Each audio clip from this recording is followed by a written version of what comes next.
Whenever I put a mixing poll up on social media, vocals is often near the top. I think it's because vocals vary so much from person to person, so applying a set of rules just doesn't work. But today I'm going to show you 6 frequency bands which are commonly used when mixing vocals, and we're going to take a look at what happens when you boost and cut them. And stick around because I've also got an awesome free gift for you which is going to help you even further to get that pro vocal sound from your home studio.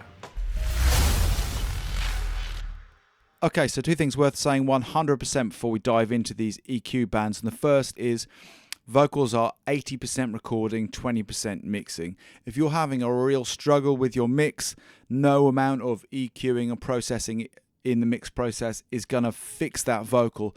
So don't be afraid to redo the vocals on another day, because recording on another day can be an absolute game changer when it comes down to getting that great vocal performance. In this video, I'm going to be applying EQ to the vocals in solo, but when you're working with your vocals in your mix, it makes total sense to mix within the context of the mix rather than isolating your vocals. That way, when you're mixing within the mix, you're going to know that your changes that you make with the EQ and with your processing are affecting the vocals in a positive way within the context of the mix. First up, around 20 to 80 Hertz, that's where you're going to find low end rumble. This can be caused by proximity effect, getting in too close to that microphone.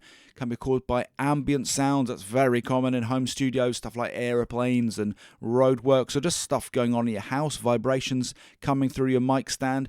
Whatever it is, you don't want it. So you can reach for a high pass filter to filter out this frequency band. I've got this one set at a fairly gentle slope of 12 dB. I'm going to switch it on. Obviously, if you go to town and go too far, you're going to hear your vocal thinning out. It's an extreme. I won't be a slave. I worked hard for this heart, so I won't give it away. No love. But setting it around that frequency band, 20 to 80 Hertz, you're going to get rid of all that unnecessary, unwanted low-end information on this vocal. Next up, we're looking at around 100 to 350 Hertz, so anywhere around here on our EQ. Now, performing a boost here will bring more warmth and body to your vocal. So if you've got a vocal that's particularly thin, or perhaps a vocal that's sitting in a very sparse mix, you may perform a boost here, but most typically, especially in a busier mix, you'll find yourself performing a cut around this area just to give your vocal a little bit more clarity. Let's take a listen. So with a wider cue, I'm going to perform a boost. And I won't be a prisoner, I won't be a slave. I worked hard for this heart, so I won't give it away. No love, don't come. And if I'm making a cut, then I might be more inclined to use a less destructive, narrower cue. Let's take a listen. And I won't be a prisoner, I won't be a slave. I worked hard for this heart, so I won't give it away. So in this frequency band, 100 to 350, a booster's going to give you more body, a cut's going to give you more clarity. Next up, we're looking at around 4 to 500 Hertz.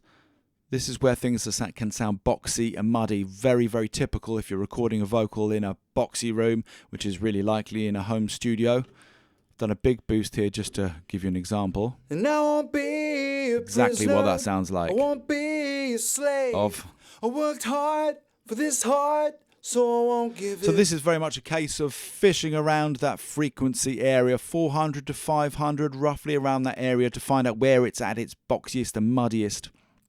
Here, when you find it, you can a narrow-ish cue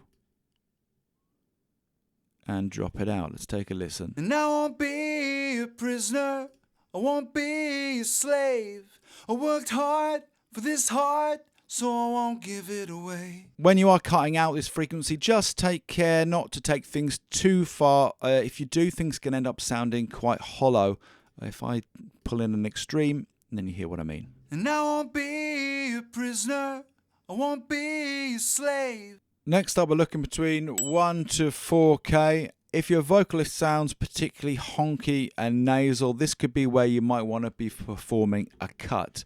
I've just really pulled this frequency out to give an example of that. And I won't be a prisoner, I won't be a slave. I worked hard for this heart. Hey my friend, I know when it comes to mixing, EQs and frequency bands, there's so much to remember, so I've made for you a free vocal EQ cheat sheet guide. You can grab it right now below this video. Now if your vocal like this one isn't suffering from sort of too much nasally honkiness, you can actually find sometimes that a boost around this area can really help to cut your vocal through the mix and get it to cut through those guitars. Next up, we're looking around 5 to 8K. This is where you're going to find sibilance. You're going to find also presence. So depending on what your vocal is, depends on what you want to do here. If you've got a lot of sibilance, you may want to perform a cut, more likely perhaps on a female vocal or a typical female vocal. On this lowish male vocal, I want to boost some presence. So let's bring some of that in. I won't be a slave. I worked hard for this heart, so I won't give it away. No love don't come around here to stay. And I won't be a prisoner, I won't be a slave. And on. I worked hard. So here we've pulled that vocal out, but also in doing that we've added some of the sibilance too, which will require a de-esser after this EQ. And if you've got a problem with your vocal and you need to cut some of that sibilance, then you're going to do the opposite. I won't be a slave. I worked hard for this heart, so I won't give it away. And generally when performing a cut, narrower EQs are less destructive to the overall tone of the vocal. And finally, we're looking around 10 to 20K. We're going to bring in some of that glossy, high-end pro sheen to our vocal, dialing in and boosting a shelf. Let's take a listen. And I won't be a prisoner, I won't be a slave. I worked hard for this heart, so I won't give it away. So here's where we started.